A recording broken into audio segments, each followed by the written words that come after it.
Muaj maj, ja fali zemrën, et se basha jon.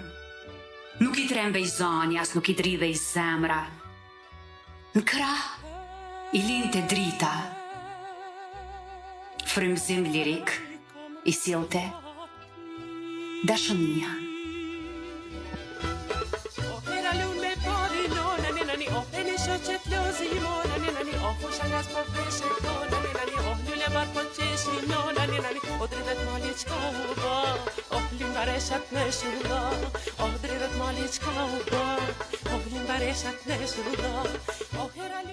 Baresha kthehej në nota, në tokën ardhnore.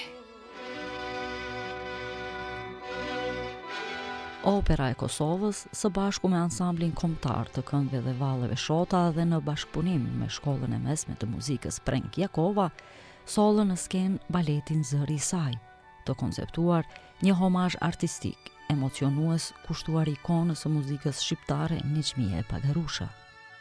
Nëpërmjet muzikës, lëvizjes dhe interpretimit skenik, shfaqja riktheu shpirtin artistik dhe trashëgiminë e pavdekshme të bilbilit të muzikës shqiptare, duke shndruar skenën një rrëfim poetik për jetën dhe artin e saj. Ritej Vasha, ritej, fluturante mbi skenë. Habite jeton bota, po ç'është kjo zanë e blert? Mbi tokën e ashpër, ritej, bilbili, lakmin zirte qielli, e besa xheloz bahej edhe dielli. Bëhet fjalë për jetën edhe të madhës Nexhmije Pagarusha, historinë e saj, domethënë sfidat cilat ka pas, sukseset cilat ka pas, dashurinë cilën e ka pas, jam mundu me përfshi, me bë si në formë me thonë të filmit, kështu që me të vërtet ka pas emocione goxha të mëdha. Po, gërshëtimi mund të them edhe I poezisë në këtë aspekt? Po, mendojsha me bë diçka më ndryshe, sepse e keni pa që përveç baletit janë edhe ansambli shota, pastaj ka edhe muzikë live instrumentista, ku mendu me pas edhe një monolog, cilën e falenderoj aktorën që e boni punën më të mirë Dona Reshitaj, gjithashtu edhe tekstin zonja Naime Beqiraj, besoj që me të vërtet shumë ka pas emocione, këto po vret edhe prej komenteve të publikut.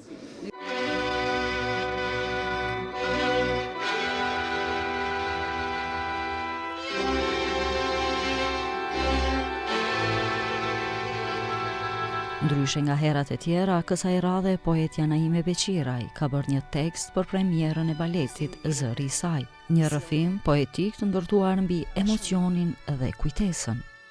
Nexhin e kam pasur mikisht, nëse mund ta quaj vogëlsinë time miqësore me Nexhmije, ndoshta prej një moshe shumë të re, edhe gjithmonë kam frymëzuar me kriju diçka për te. Kemi zhvilluar intervista, kemi bërë fotografi, kemi pas biseda gjata.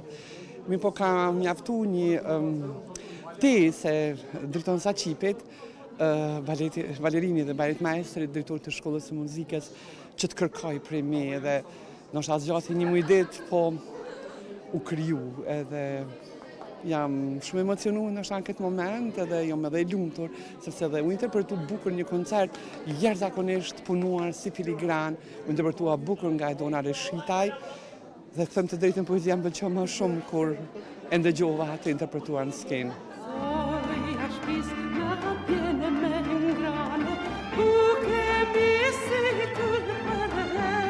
Përkundrejt faktit se këto kohë të dominuara nga teknologjia, arti shpesh sfidohet nga harresa.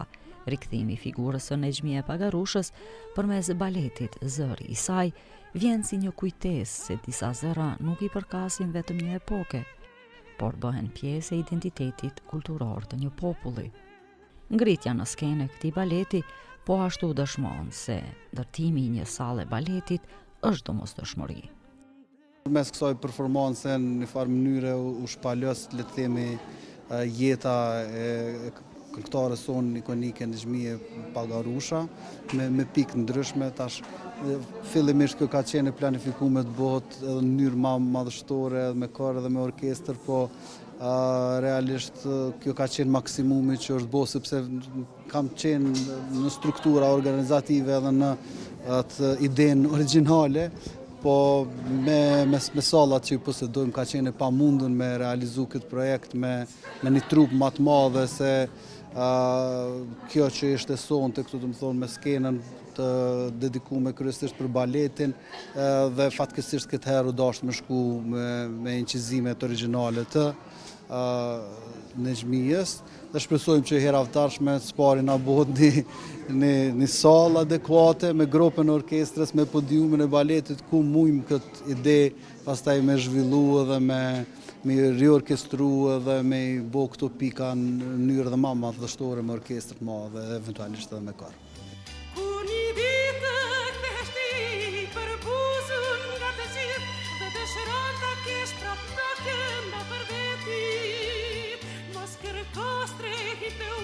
Përmes muzikës, koreografisë dhe interpretimit skenik, shfaqja riktheu atmosferën artistike të një zëri që vazhdon të jetoj në kujtesën kolektive shqiptare. Në një rrëfim poetik të ndërtuar mbi emocionin dhe kujtesën, baleti solli figurën e artistës jo vetëm si këngëtare, por si simbol kulture dhe identiteti.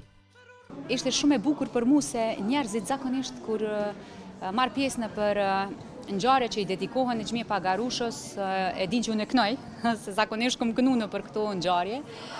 Kësaj here erdha me një interpretim dhe kjo më bën me uni shumë veçantë sepse si këndim e kom nderu shumë shpesh, po duke ditë që ajo ka qenë edhe aktore, edhe këngëtare, njëkohësisht unë i bëj të dyjat, kështu që kësaj here që erdha në rolin prej aktoreje, më bëni me uni shumë mirë edhe shumë e emocionume. I pata disa momente ku më bërthyn emocionet, po e mira e interpretimeve është që nuk është si e këngës që patjetër duhesh me vazhdu se është një muzikë që të përcjell, këtu mundesh me bë një pauzë të natyrshme ku e përmbledh emocionin edhe e transmeton ashtu që duhet, sepse nganjëherë emocionet e tepërta mundën me ndiku negativisht.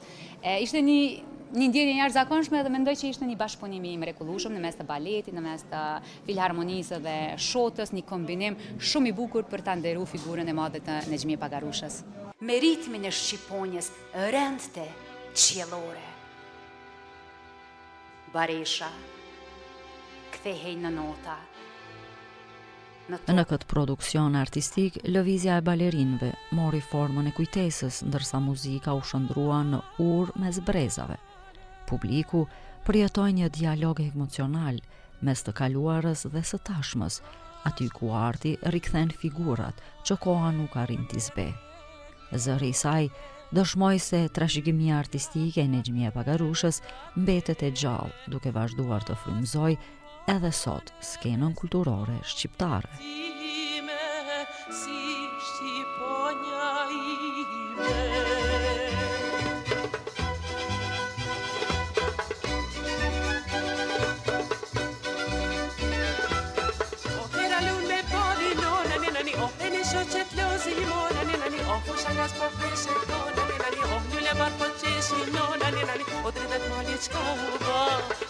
Bareshat me shuda, drivet mali qka u ba, bareshat me shuda, hera lune pari nona nani, hene shoqet lozi mona nani, lune barpa qeshi nona nani, fusha nas po deshe kona nani, drivet mali qka u ba, bareshat me shuda, drivet mali qka u ba, bareshat me shuda, nani nani nani nani nani nani nani nani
Në teracën e Institutit Albanologjik të Prishtinës ka nisur edicioni i 6 i panajirit të librit të vjetër, të rrallë dhe të përdorur.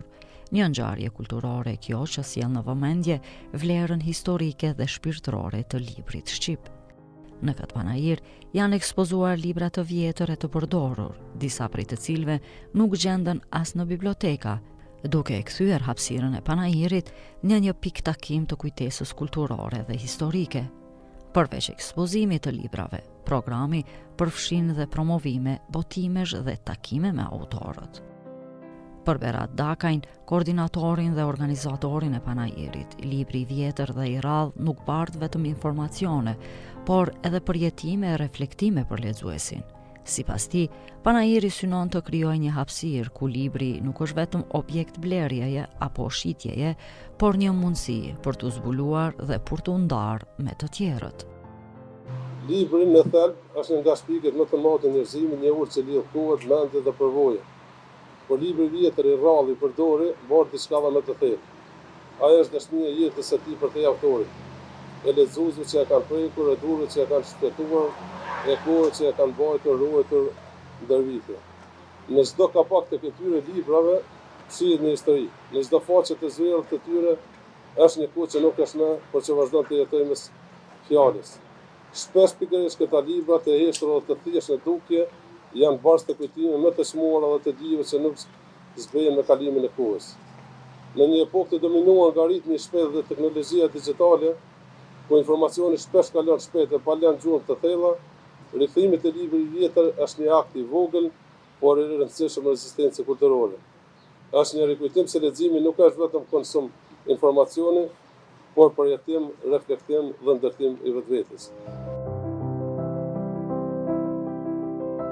Ndërkaq, Bedri Zyberaj vlerësoi se panajiri sjell libra që lexuesit vështirë se mund t'i gjejnë në biblioteka apo librari, duke cilësuar këtë aktivitet si një ngjarje me rëndësi për historinë dhe kulturën kombëtare dhe për afirmimin e kohezionin historik të librit shqip.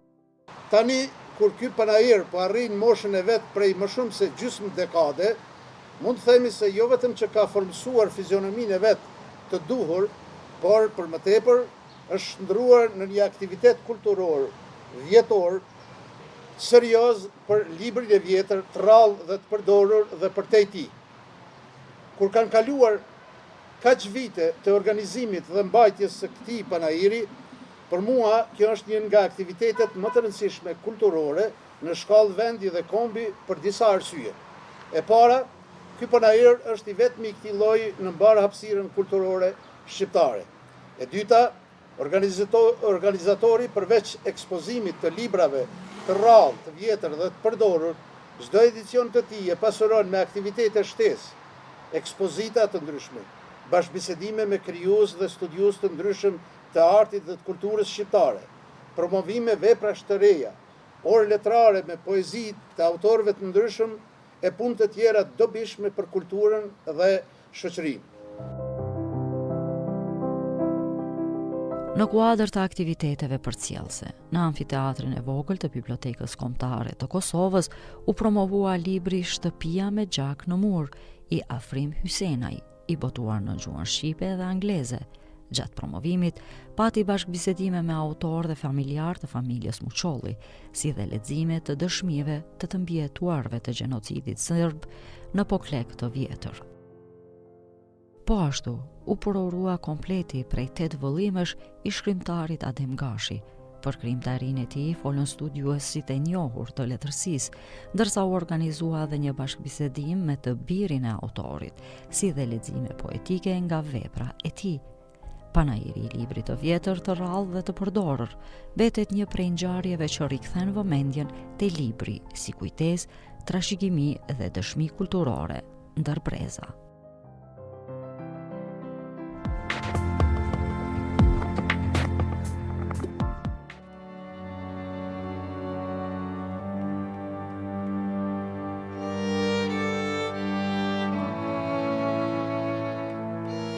Një shfaqje e bazuar në ngjarje të vërtetë, e mbështetur në dëshmi edhe pse teksti i saj ndonjëherë është absurd apo surreal, në thelb është plotësisht i vërtetë.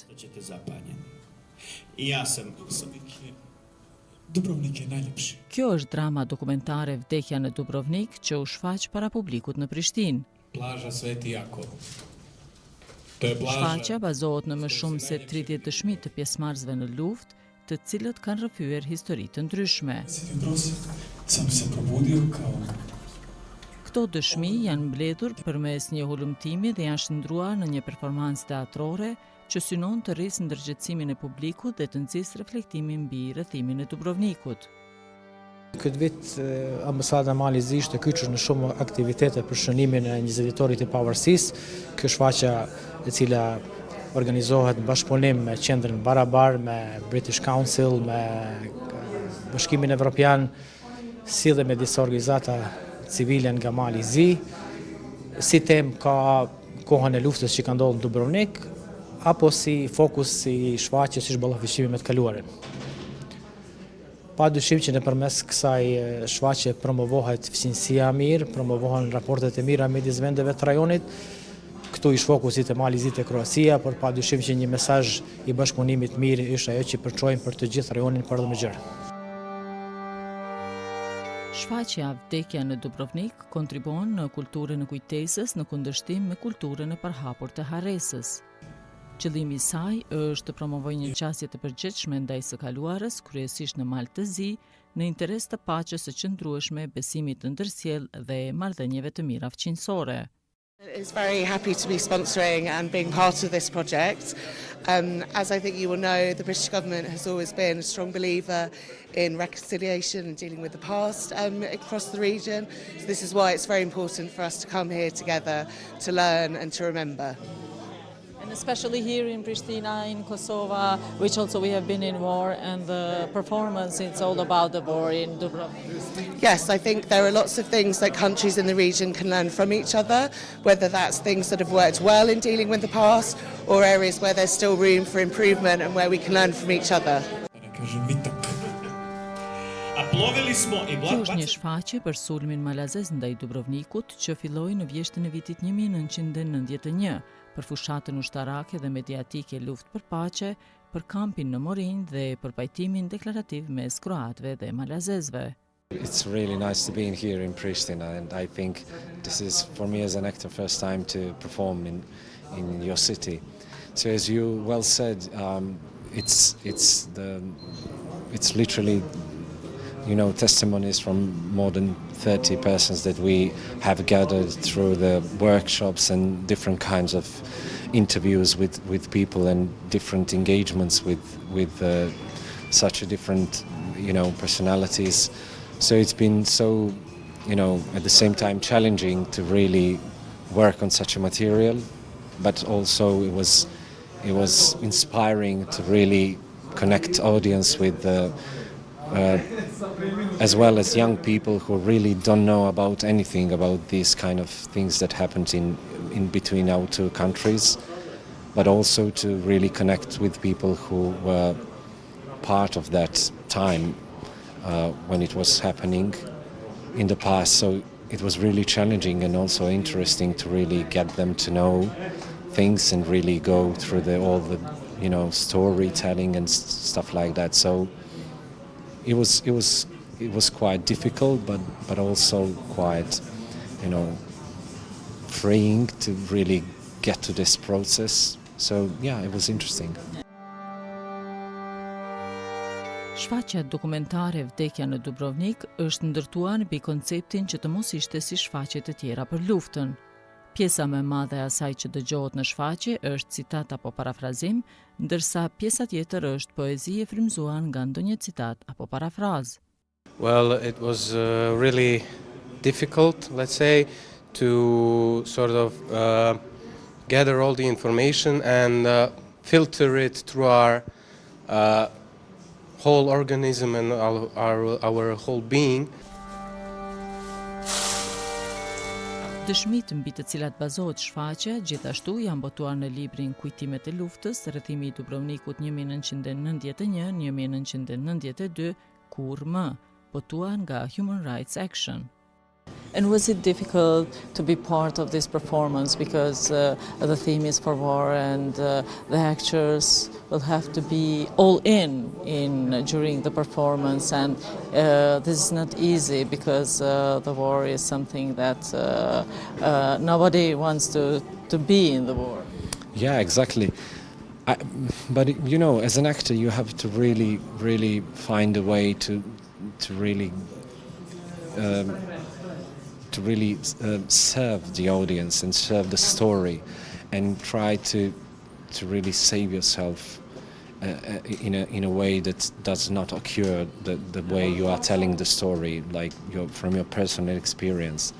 So it was challenging at the beginning, because so many things, so many cruel things that you really are thinking about, and you really, the pictures that everybody of those people who share different stories with us, we have to really somehow, you know, digest for the in a such a way that they really pay attention to what is important, and to really connect them with such experience that they are really, you know, unhuman. So yeah, it was quite, in a way, difficult, but also, you know, in a way that's our job at the same time, you know.